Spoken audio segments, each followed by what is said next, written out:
तो गाइस बहुत मेंबाय माने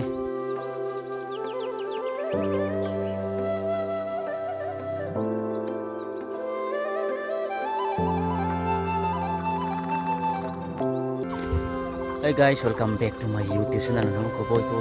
फरायबाय दा बे समाव फुंनि 7टा जादों माने आं 5:30 सिखारगोन तो 5:30 सिखारनानै खोथियाखौ एसे रानबाय मैया एसे रानना दोनखादोंमोन बैथिंगालै ओमफ्राय बाकिखिनाखौ बैथिंनिखौ आं रानबाय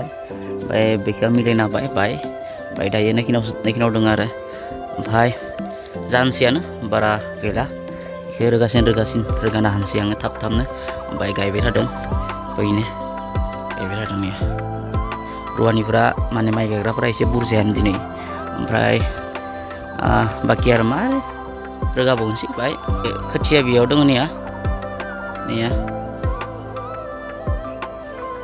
खोथिया बेखिनियाव दङ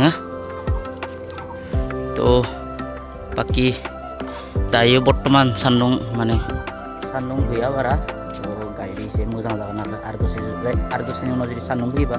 गायनो एसे थान जागोन बिसोरो 5टानिफ्रायनो गायदों माने ओमफ्राय मैया रानना दोनखादोंमोन नालाय ओमफ्राय इजि जाबाय दा गायबाय थादों ओमफ्राय आङो मिथिंगालै रोगाना दोनसै ओमफ्राय नोंथांमोननिसै आं सिनेमेटिक शट माने खालामनानै देखायनोसै एसे माने स्ल' मसनफोरखौ एसे माने बारा इमान भिडिअ एडिट खालामनो थेवबो नाजानोसै आरोना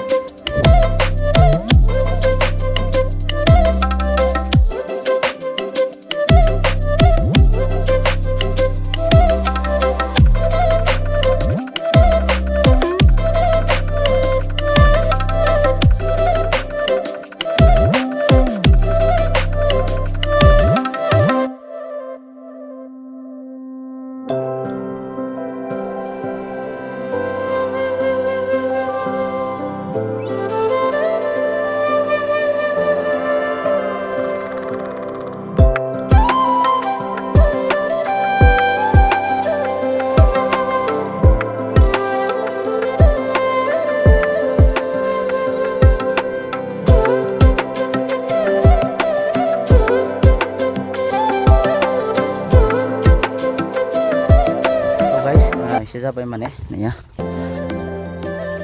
बेखौनो जाबाय गायनांगौ ओमफ्राय मेंनाय मोनदों एसे मेंबायबो दसे भिडिअ एडिटिं खालामबाय आङो ओमफ्राय भिडिअखौ एडिट खालामनानै दिनैनो आपल'ड खालामगोन आङो तो गाइस बहुत मेंबाय माने आङो नैनिफ्राय माने बैयाव लासै रोगानो गोनां जालायबाय नैखिनाव ओमफ्राय नैखौ गाया नैखौसो गायगोन ओमफ्राय माने मा होनगोन मेंबाय आरोना बापरे बाप इमान माने हाब नङा माने मेङा आरोना दा जेखि जादोआ दिनैनि ब्लगखौ आं बेखिनियावनो इनकाम सानबाय मानोना बहुत गोलाव जाबाय नोंथांमोना नायनो माने आङो बेखौ बर जागोन ओंखायनो आङो दिनैनि ब्लगखौ बेयावनो एन्ड खालामजोब्बाय गोजोन्थों।